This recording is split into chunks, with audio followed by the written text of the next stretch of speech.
दोस्तों, हमारी दुनिया में ऐसे कई जंगल हैं जिनके अंदर छुपे रहस्य आज भी अनसुलझे हैं। इस वीडियो में आप 10 ऐसे ही रहस्यों के बारे में जानेंगे जिन्होंने वैज्ञानिकों के होश उड़ा रखे हैं। नंबर 1, मापिंगु आरी का रहस्य।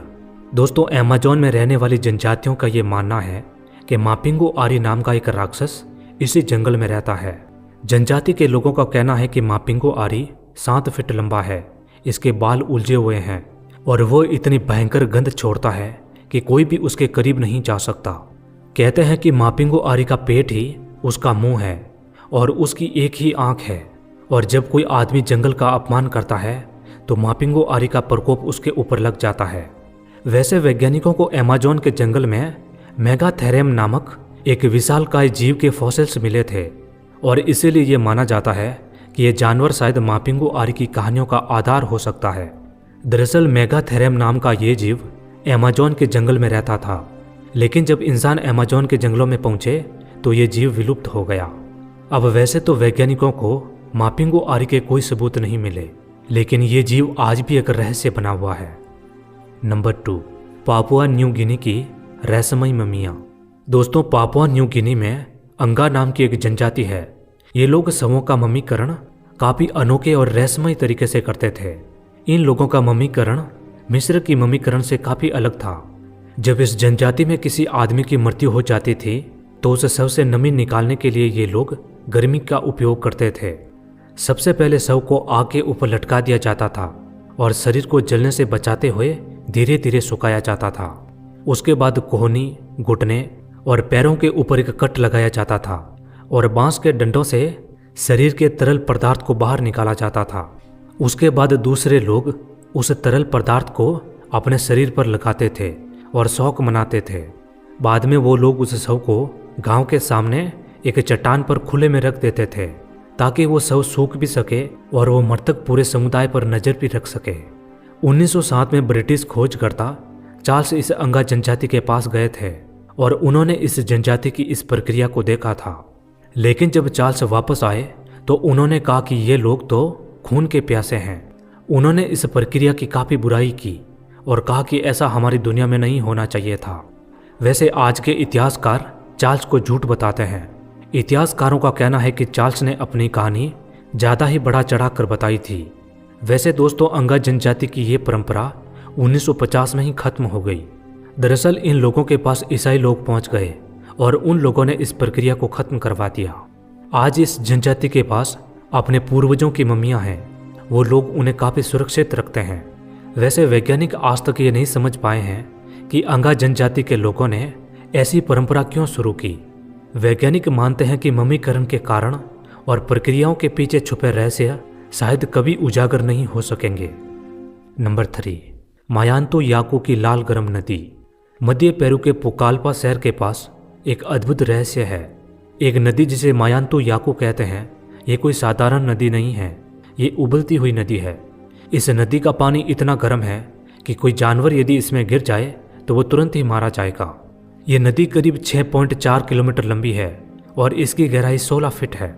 इसका पानी इतना गर्म होने के बावजूद भी यहाँ रहने वाले स्थानीय समुदाय इसे काफ़ी पवित्र मानते हैं। उन लोगों का ये भी मानना है कि इस नदी का पानी दवा की तरह काम करता है। वैज्ञानिकों ने इस नदी पर काफ़ी रिसर्च की, लेकिन अभी तक पता नहीं चल पाया है कि इस नदी का पानी इतना गर्म क्यों है। कहीं वैज्ञानिक मानते हैं कि नदी के नीचे कोई गहरा खड्डा हो जिसकी वजह से पानी जमीन के अंदर जाता हो और जब गर्म हो जाता है तो वो पहाड़ों की दरारों से वापस बाहर आ जाता है। अब दोस्तों, ऐसा होता है या नहीं ये तो किसी को नहीं पता, इसीलिए ये एक रहस्य बना हुआ है कि इस नदी का पानी इतना गर्म क्यों है।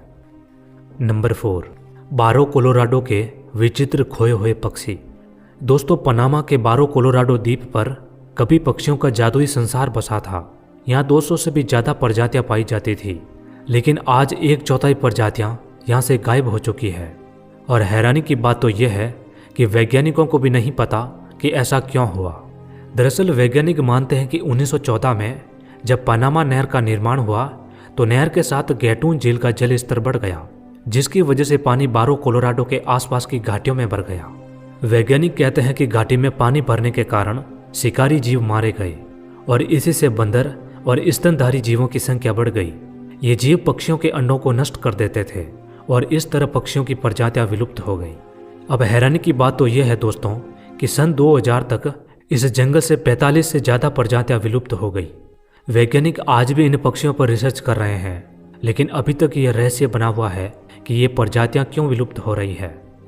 नंबर 5, रहस्यमयी सिल्क हेज।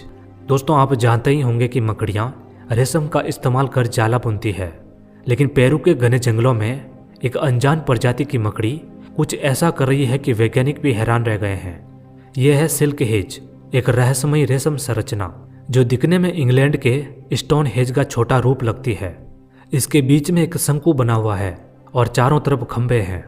दोस्तों इसको पहली बार 2013 में खोजा गया था और तब से वैज्ञानिक इस पर शोध कर रहे हैं, लेकिन सबसे चौंकाने वाली बात यह है कि इसे बनाने वाली मकड़ी की पहचान आज तक नहीं हो पाई है। 2019 में एक वैज्ञानिक फिल टोरेस ने इसका एक अद्भुत वीडियो कैप्चर किया।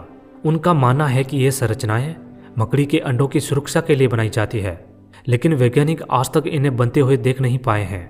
वैसे सिल्क हेज केवल पेरू तक सीमित नहीं है। शोधकर्ताओं को ये संरचनाएं अमेजन जंगल में भी मिली है और कहा जाता है कि आपको जहाँ पर यह संरचनाएं मिले वहाँ पर आसपास में और खोजना चाहिए, क्योंकि ये मकड़ियाँ ग्रुप में रहती है।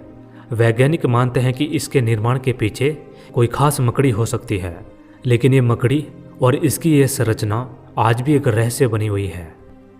नंबर 6, अग्नि पूंछ वाले टीटी बंदर। दोस्तों 2014 और 2015 इन 2 सालों में वैज्ञानिकों ने अमेजोन के जंगलों में कई रहस्यमयी खोजें की।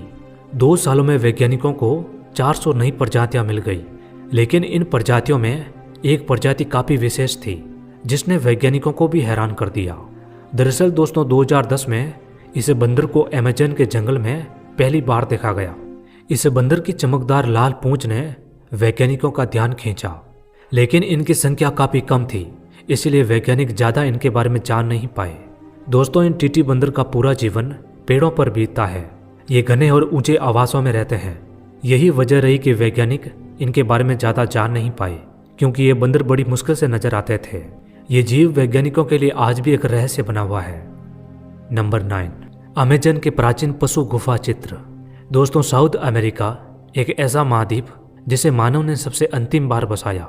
माना जाता है कि पहली बार मनुष्य यहाँ पर 12,000 साल पहले पहुंचा, लेकिन अमेजोन जंगल के गहरे और घने होने की वजह से उन लोगों की सभ्यता और उन लोगों के जीवन के बारे में वैज्ञानिक ज़्यादा नहीं जान पाए। 2017 में कोलंबिया के अमेजन जंगल में एक अविश्वसनीय खोज हुई। आर्कियोलॉजिस्ट ने करीब 12 किलोमीटर लंबी गुफा चित्रों का पता लगाया। इन चित्रों में ऐसे विलुप्त जानवरों को दिखाया गया है जो अब केवल कल्पनाओं में बसे हैं, जैसे मेस्टोडन और विशाल स्लोथ। आर्कियोलॉजिस्ट मार्क रॉबिन्सन कहते हैं कि ये चित्र शुरुआती मानव जीवन की एक रोमांचक झलक देते हैं। यह सोचना अद्भुत है कि वे कितने विशाल और शाकाहारी जानवरों के बीच रहते थे और उनका शिकार करते थे।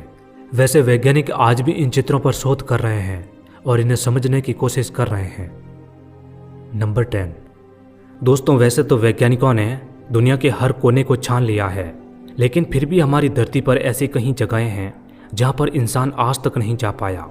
2012 की बात है, अफ्रीका के मोजाम्बिक देश में एक अद्भुत खोज हुई। दरअसल डॉक्टर जूलियन बेलिस, जो कि एक तितली विशेषज्ञ है, इन्होंने अफ्रीका के जंगलों में सालों बिताए हैं। बेलिस ने मोजाम्बिक देश के लिको नामक पहाड़ की चोटी पर एक खड्डे में एक प्राचीन जंगल देखा। ये जगह इतनी दुर्गम थी कि यहाँ तक पहुँचना लगभग असंभव लग रहा था। उसके बाद बेलिस ने 2017 में 28 वैज्ञानिकों की एक टीम के साथ इस अज्ञात जंगल की सच्चाई जानने का फैसला किया, लेकिन ये सफ़र इतना आसान नहीं था। लिको पहाड़ पर चढ़ाई करना बेहद मुश्किल था। उसके बाद बेलिस ने ड्रोन के सारे रास्ते का पता लगाया और बड़ी मुश्किल से ये लोग चोटी पर पहुंच गए। जब ये टीम उस पहाड़ पर पहुंची तो इस टीम को वहां पर कई नई जीवों की प्रजातियां मिली। इसमें एक तितली भी थी जिसे बेलिस ने पहाड़ के नाम पर लिको तितली नाम दिया। दोस्तों उस जंगल में नई प्रजातियां ही नहीं मिली, बल्कि प्राचीन मानव सभ्यता के प्रमाण भी मिले। वैज्ञानिकों को उस पहाड़ पर मिट्टी के बर्तनों के अवशेष मिले और इसी से इस बात का पता चलता है कि इस पहाड़ पर इंसान रहते थे। वैसे वैज्ञानिकों को उन लोगों के बारे में ज़्यादा जानकारी नहीं मिल पाई।